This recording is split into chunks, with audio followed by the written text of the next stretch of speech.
happening, everybody? Hope everybody's having a good weekend. We'll wait for everybody to join. But you know what? I'm kind of excited this weekend because, it's a special weekend. It's a Memorial Day weekend. I'm excited about that. We get to take a little bit of time and remember those who have served and all of that good stuff. And sometimes it's celebrated with a sale. Sometimes it's celebrated with, buy a new mattress, I guess. And then sometimes it is pretty much 100% about spending some time with family.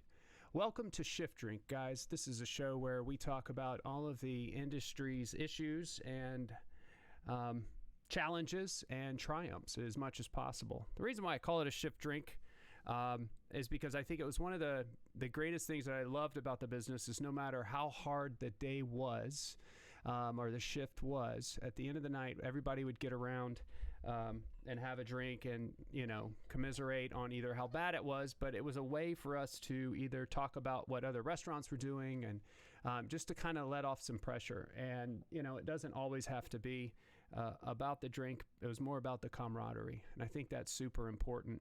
I think that camaraderie in our business is like a brotherhood and sisterhood. It's tough. It's a tough business that we survive in, and that's what we came up with about a year and a half ago. We've been doing these pretty much solid for a year now, almost every weekend, which I'm excited about. And if you don't know, I'm Chef JoJo. I'm the creator and partner. It's a family-run business of Extreme Culinary Outfitters. I've been cooking for 20 plus years, and thanks for checking out the channel. I've done small restaurants all the way to huge events. That was my specialty, and I've really I love what this has become. I love when people jump on and ask questions and, get to kind of interact with everybody in a community, help people rise up. That's the one thing I found that was difficult in our business was the rise up, finding people as mentors and finding people that really cared about what your goals were and helping you get there. So that's kind of exactly what the Shift Drink what the Shift Drink series should be about. And since it's Memorial Day, I'm kind of excited because, I have a few friends, not a lot. I have a few friends. The business kind of makes that tough, right? And today I'm going to have on one of my dear friends, Danny Valdez. I've worked with him for years. I met him when I came out here to California. And he's a vet and he served and now he's in the industry. And I thought it would be really cool if we just got to chat with him, hear his story, hear what he's up to, where he started and why he picked this industry, and to kind of really get into it, and hear the story, because everybody has a story. And I think everybody in our industry really should get an opportunity to tell it. So without further ado, Danny, how are you doing today, man? Good. What's going on? All right. We got our audio and everything. There we go. We all hooked up now. We're good to go. This is the first chat. I'm on here trying to get in, trying to do this right. Yeah, you made it look easy. We did it a couple of. I think we did. Thank God for Jaden, our sound tech guy. He usually makes it a lot easier for me. I have to just remember a couple of buttons. But how are things going for you right now? They're going. Spending some time with the family, much needed. Sometimes we get wrapped up in the everyday grind and kind of the home kind of stands still for a little bit, right?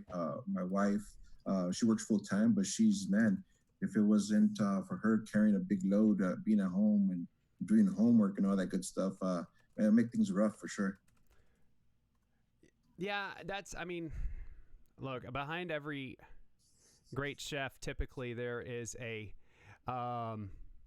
family that has to support you in that struggle, or someone that works in the business. It always, there's always somebody that has to carry the brunt while you're at work, right? It always makes it really difficult sometimes. I think that's the tough part, And why don't we dive back a little bit and really start to give a little people where are you now and what are you doing just right off the bat? So right now, I'm currently the food and beverage manager for Great Park Ice in Irvine. So we have a four rink facility that has a restaurant and a concession style outlet. We have four sheets of ice, one restaurant that seats about 200 people, and cafe is open to the public. It's just self-serve, quick service type restaurant, cafe style. So I'm running that at the moment, and then we've been shut down for a quick minute, since March 13th. So we've just been trying to get things rolling again, trying to regroup a little bit, and kick it back off right. Yeah, I think that's the tough part, is kicking it off right. You know what I mean? There's so many things changing right now. While we're talking, I think 2 days ago, Newsom said we could open up the restaurants, phase 2 of it, if you will, right? Right. So, right. I mean, I think that's great and everything, but there's so much to be involved with that, That's the tough part. The unknown. It could, if you're, you and I have been chatting the last couple of weeks of trying to put things together, but things change, and now it's, it could be 6 feet today, it could be 4 feet tomorrow, it could be, so all those unknowns, you try to plan as best as possible. It kind of takes me back to military. You battle plan as best as possible, but that's going to change as soon as you get in the mix. So, where it always is, that's kind of what it feels like now. You have a game plan, but that's going to go out the window pretty quick. Yeah, I think Chef Chad always says that. That's a great plan, but things start to change when the bullets start shooting, right? Right, for sure. That's part of it, I think, a little bit. I mean, Mike Tyson says everybody has a plan until you get punched in the face. I like Chad's version for this weekend, right?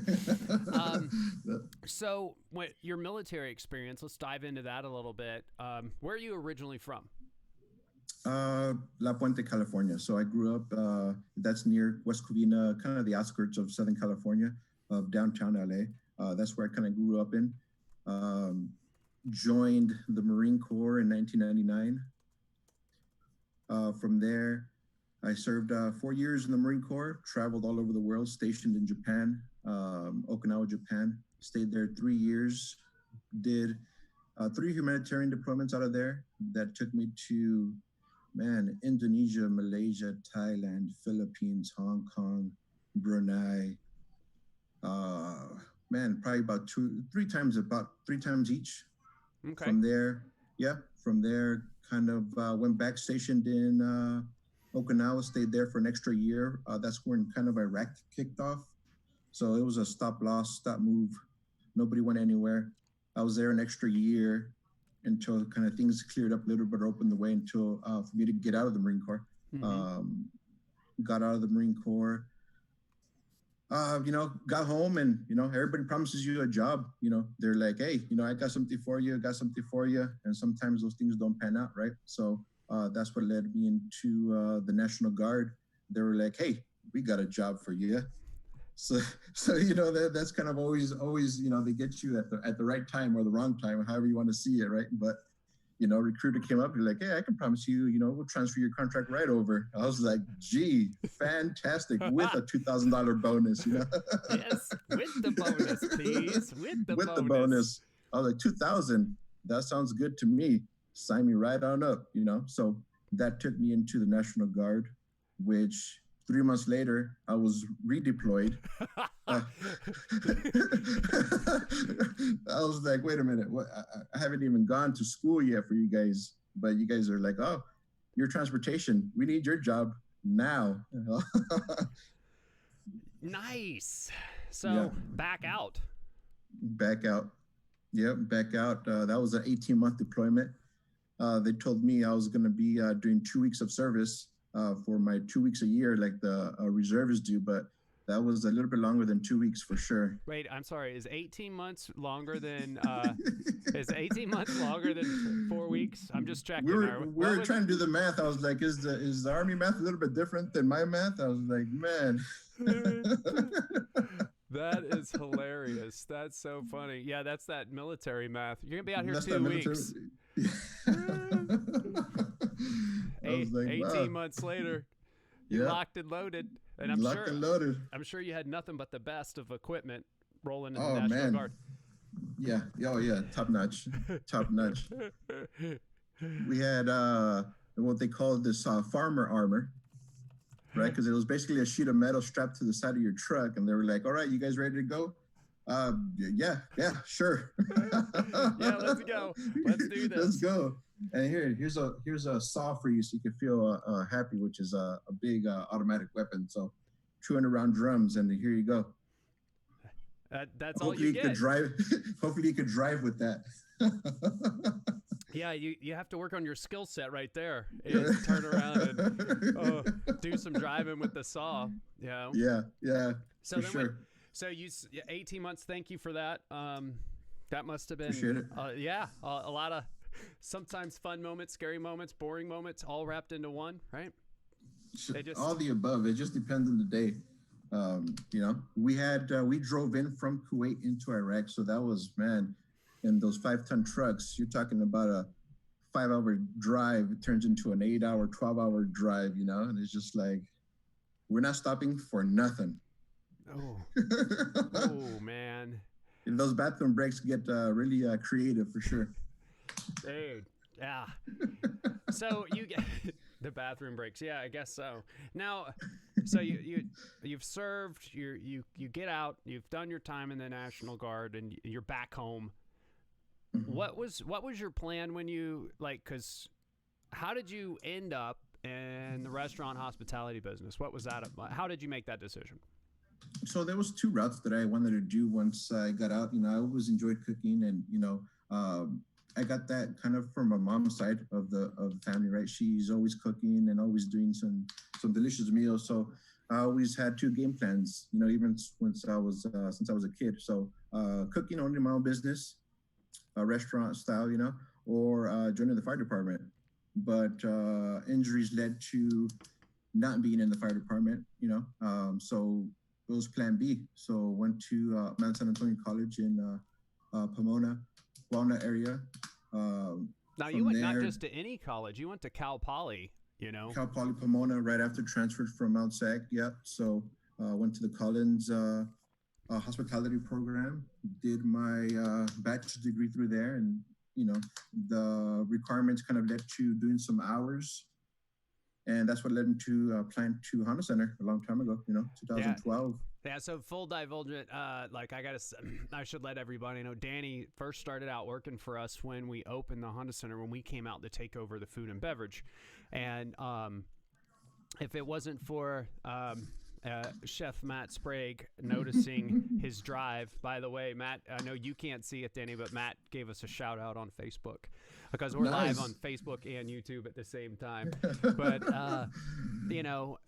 Matt took a liking to your work ethic, and then one thing led to another. And it speaks a lot about what your drive was and what you wanted to do. You really kind of pushed the envelope, and it was great. It was great to watch you come through those ranks. What was the correlation? Because I know we've had this conversation before about it, but did you find that the military life and the kitchen restaurant life were similar, and how are they similar and how are they different? Oh man, yeah, a lot of similarities. Starting off with Chef Matt, who's like a drill instructor on a good day. So I felt right at home when I was in the commissary, getting yelled at for a few seconds, Oh, good. That you're like, oh, I'm back in boot camp.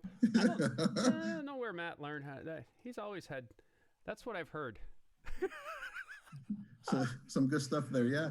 That's awesome. So the kind of that teamwork mentality, brotherhood, like you were talking about and mentioned earlier, those things fall in line, working 12, 15, 18-hour shifts, just grinding away, it took me back to being in the military. Sometimes you're out there 12, 18, 16 hours without a rest or without a lunch or without a break, or, you're not going to sit down while your partners are out there just hustling or trying to move and do things, so just kind of the same mentality took me to the kitchen. And it's like, a lot of the same type of people, similar backgrounds, some come from nothing, some come from something, and at the end of the day, all that stuff doesn't really matter. It's about getting the job done, which kind of correlates to what the military is like, it's just getting the job done, no questions asked, take care of business, and, get some good rack time.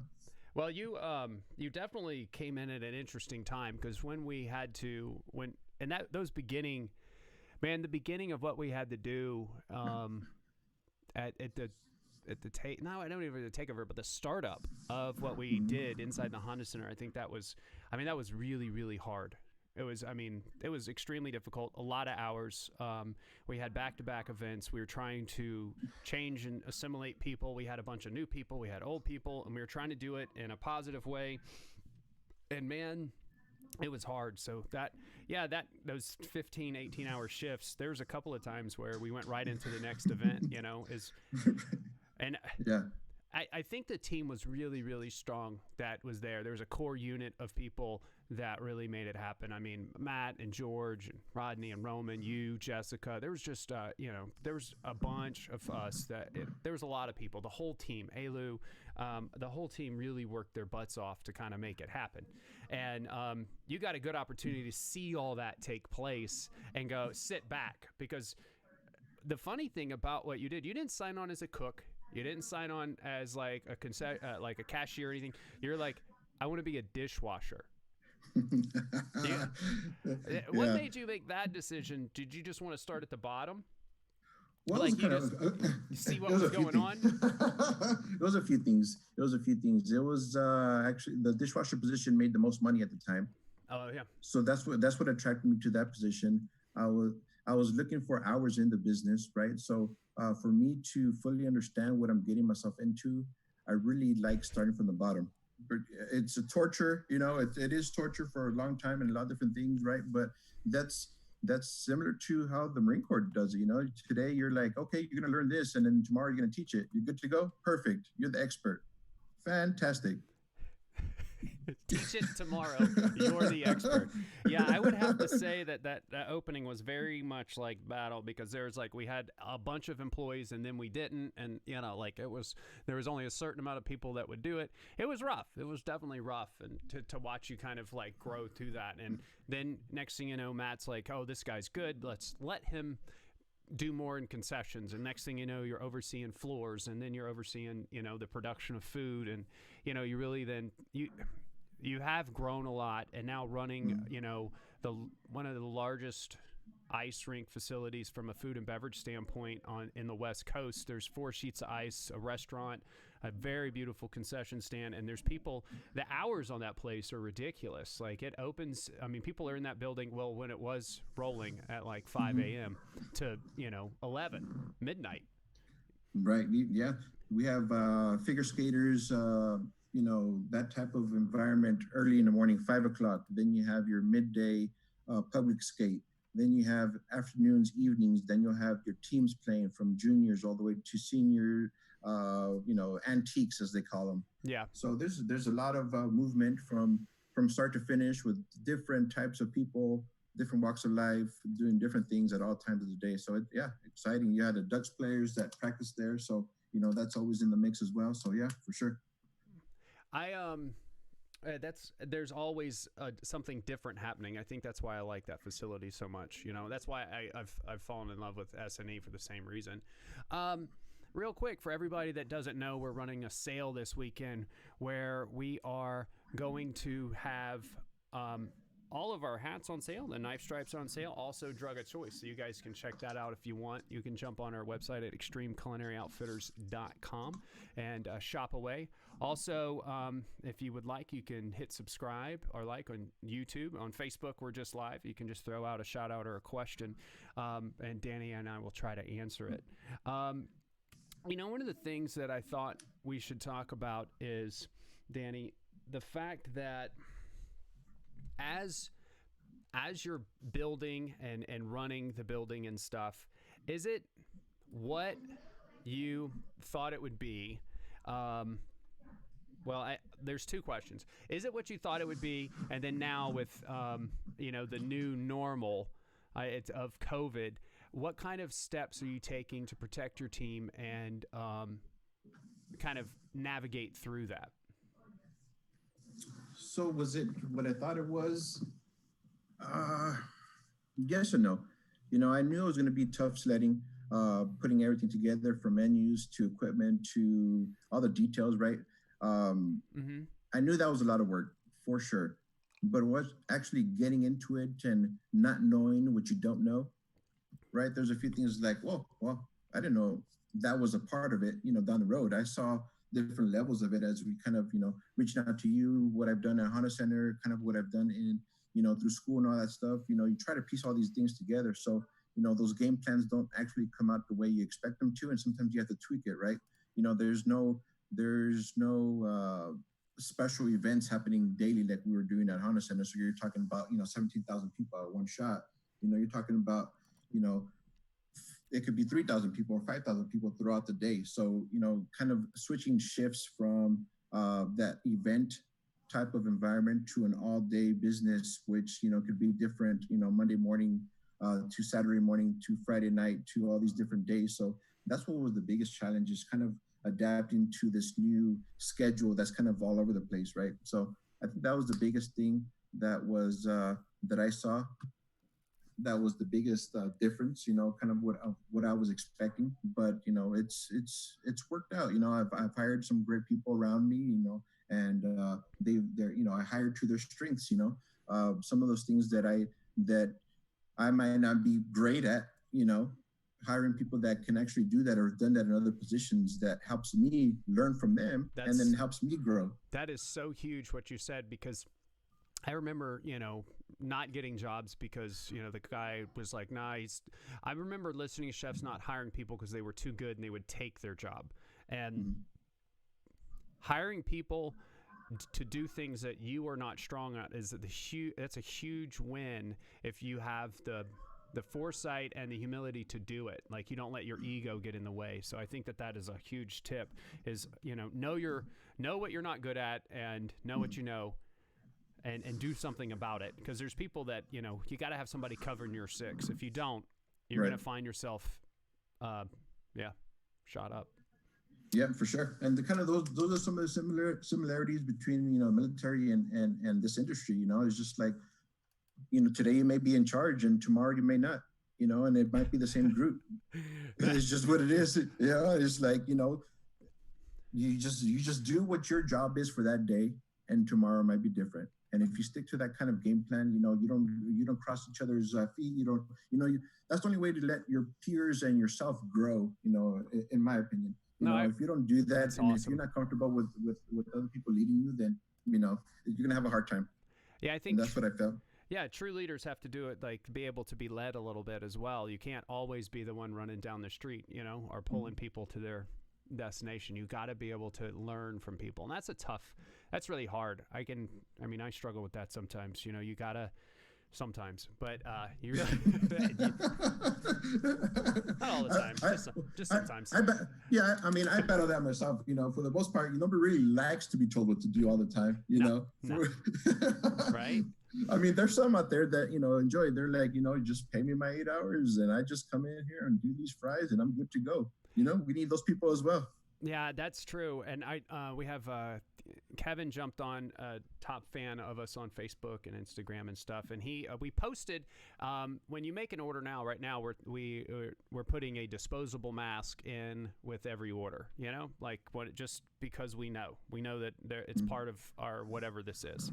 And they open restaurants where Kevin lives, and he made a comment on our Facebook page, and he said, I watch the chefs back there, or the cooks, wearing the mask, and he's like, there's just no way I could stand in line with the mask and try to, and I wouldn't be able to handle it. What do you think some of the big difficult things heading our way are going to be? Do you think it's going to be the masks, or is it going to be perception of what people think we should be doing? Man, I think it just depends on who's like for my cooks, for example. If I have some cooks back there and they're working 4 or 5 hours, back there on the grill, it's going to get hot. and you're going to be touching your nose. You're going to want to be touching your face and staying the 6 feet apart when you guys have to cross and get, your stuff from the grill to finishing right out the window to the expo line. So you're going across. So those difficulties are going to be there. It's just to making sure that your employees know that you're doing as much as you can for them and keeping them comfortable, remembering those 10-minute breaks, remembering to give them their lunches. I think that's kind of where the struggles are going to be, is making sure that they know. I would definitely agree with that. Yeah. And I think, for sure. I think there's going to have to be, an extension of, I'm speculating in my head, but like, we're going to have to figure out, some of the kitchens can be, extremely hot, and chefs out there have asked me, what do you think is going to be the tough part? And I say it really depends on your establishment, and being able to deal with it as we learn of what works and doesn't work. There's some kitchens, like in my old kitchen way back in the day when I was working with Carlos at High Life Cafe in Fort Lauderdale, that kitchen was just a little bit bigger than this prep table I'm sitting at right now. So there was no way that we could have kept our 6 feet. It was a little bit larger, but the point is that there's kitchens that are cramped. I picked up some sandwiches at a place, and the guys were on top of each other, and they're just trying to pay bills. It's tough. I think that people starting in the industry, I got a question from Joe on YouTube, and he says, as an educator, I want to ask, what do you feel the 3 biggest skills students entering the workplace will need to know as skills? Why don't you take it and you tell me what you think, and then I'll back you up on that one, Danny. I think the biggest skills we're talking about a cook, right? Yes. Cook. So I think the being able to pay attention to the person showing you how to do something. A lot of times I get new employees in, and maybe they've never cooked, or maybe they have. And if I see that they're not taking notes and listening to what I'm telling them to do, and I give them the 3 rules, the 3 times rule. Where I show you once, I'm going to show you twice. The 3rd time, you better be already doing it before I'm even telling you. That's kind of the mentality that I take on people. And if I feel that you're not paying attention, you're not going to pay attention whether I tell you 3 times or 10 times. Yeah, right. So that's good. Attention to detail. Yep. I think every student or everybody that starts out new in a kitchen should have a pocket notebook. That's one of my bigs, because as soon as someone starts to take the time to tell you to do something, you should be writing it down, and paying. Now, it's not just having good knife skills, but it's having the attitude that know that you're going to screw something up, but try not to make the same mistake twice. That's a good one, I guess the other skill would be to try to work efficiently and as much as you can, and stay safe and be I would hate to say respectful of others, but understand that there's a place for everybody in the kitchen, and that you have to figure out where your place is when you first start working there. And then that way you don't become disrupt, or this is how I did it at my other place. I think that kind of stuff, or this is how we do it at culinary school. That's the shirt that you need to get right there. This is how I used to do it at my other job. Yes. There's you need to have a little bit of finesse when you're asking questions. It'd be nice to have a strong knowledge or a passion to learn, right? Right. And I think for me, it's not really about the skills, because the skills can be taught. It's really 100% about the attitude, that's where I've always kind of struggled.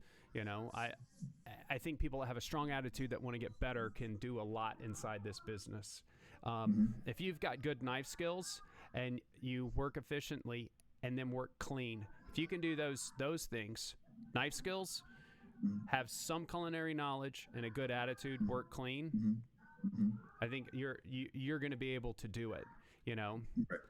And taking the time for your craft, learning and reading and doing all these things, I've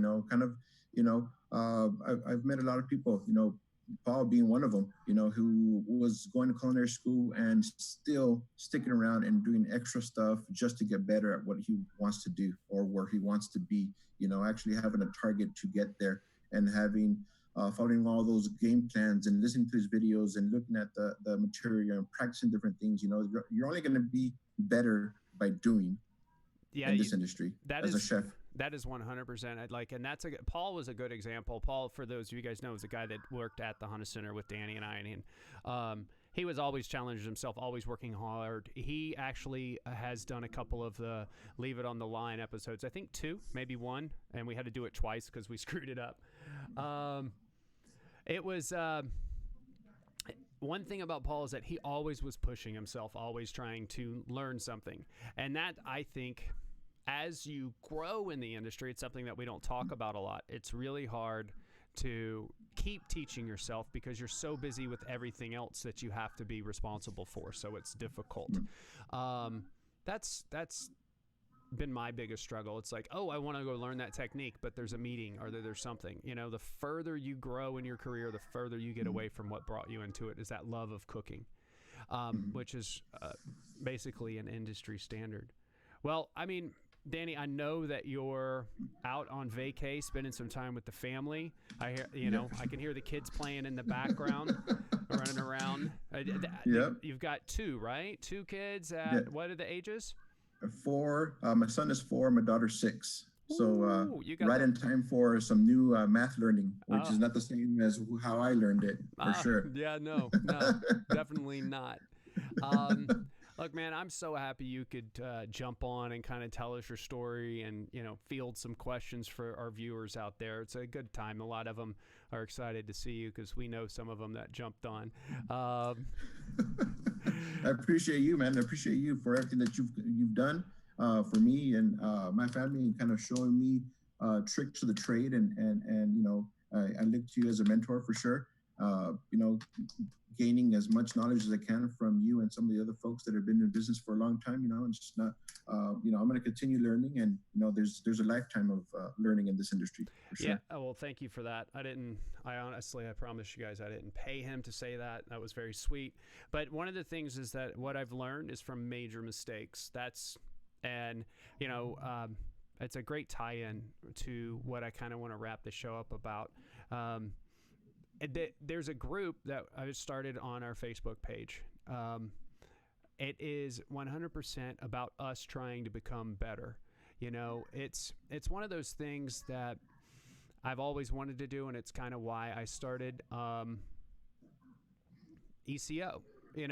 ECO for me was an idea that we started with a group of chefs and said, this would be a lot of fun. This would be something that we could do. And one of the craziest things about it is that it took me down so many different paths of learning and failure and just trying things for a small business. I was running a big business at the time when we started this thing. And now after a decade, I've learned a lot, and it's been a great deal of personal struggle to keep going. Business is not hard. Cooking's not hard. Working in our industry, it's not easy, not hard. Look at me fumbling through my words on this. But I started a group called the R&D Brigade by ECO. It's a group on Facebook, and it soon will be private. But if you're interested in pushing yourself and finding out more about what you want to do in your life, or what you want to learn more about cooking, or you have personal goals that you would like to strive for, then join. Because what we're going to do is create an environment where you can ask questions and you can push yourself. So, Danny kicked it off really well by saying, we talk a lot. One of my greatest things to try to do is look out for that generation behind us. And Danny's doing the same thing with the cooks and the soup set. He has supervisors he has working for him, and he's trying to make sure that the industry is looking out for the industry. Because there's one thing that we do is in this industry is we can definitely eat our young, right? If you don't have thick skin and you can't take it, it makes it difficult to enjoy the industry the way it should be. And now with the new normal of COVID coming our way and all of us struggling, I think it's the perfect time for us to launch this. So you might even see Danny inside the group. We've talked about it. We've got Joe in it. He's asking some great questions, but I would love to see you guys request to join. It's the R&D Brigade by ECO. It's a group. You can find it on our Facebook page. Danny, again, man, thank you so much for jumping on with us. Is there anything you'd like to say before we sign you off? Just enjoy your time with your family. Man, I just want to, just thank all the vets out there as well. There's a lot of them that come back from military duty and they're just kind of out and about. Don't have, they're stuck on. Yeah, I got a job for you. I got things lined up for you. Don't worry. When you get back, we're gonna hook you up. And some of those things kind of fall through the cracks a little bit. Giving those jobs out to some of those vets that need it. Some of those families. There's a lot of them out there. So, I always try to give back as much as I can to that environment and to that clan of people, So just, wish everybody a good weekend, a safe weekend, and, just to kind of think about the family time. That's kind of what it brought me back at this time is, watching my kid out. That's one thing that I talked to you about is not watching my kids grow up through pictures, and making sure that I'm there for them when I can, especially with these long hours that we're going to kind of get back into once everything kind of opens back up. So, spending as much time as I can with them and, the little things, watching a few shows with them, or just my daughter's loving to cook right now. So I have her 6 years old, she's scrambling eggs with me there. She's doing those little things, So I think those are the biggest moments that I'm going to remember the most, That's so awesome, man. Yeah, that's all. I appreciate your time. Thank you for bringing it back to Memorial Day. Yeah, we need to remember that there's guys that aren't as fortunate as you, and Scott, he's a vet too. There's one thing I am going to bring up, and I'm going to hold you guys to, is that Scott's got those MREs, and I'm going to get you and Scott and Chad all together, and we're going to have those MREs. There's some good ones. Yes, he's got some of the ones that are hard to find, and we're going to do a taste test. So that is going to be, once we can, all get back together and it's socially acceptable to be within 6 feet, we're going to have our MRE cook-off. So I'm looking forward to that, brother. Anyway, thanks for everything. We really appreciate your time, and go enjoy that family, man. Yep, sure will. You guys have a good one. Yes, sir. Yep. Guys, I can't thank Danny enough. That was awesome to get the opportunity to chat with him. Just such a good guy, really trying to make a difference out there. Listen, I really appreciate everybody tuning in, and if you did like this video, that we have others inside our YouTube channel. I'm going to start posting those to Facebook. As always, until next time, cheers. You guys have a good one, and happy Memorial Day weekend.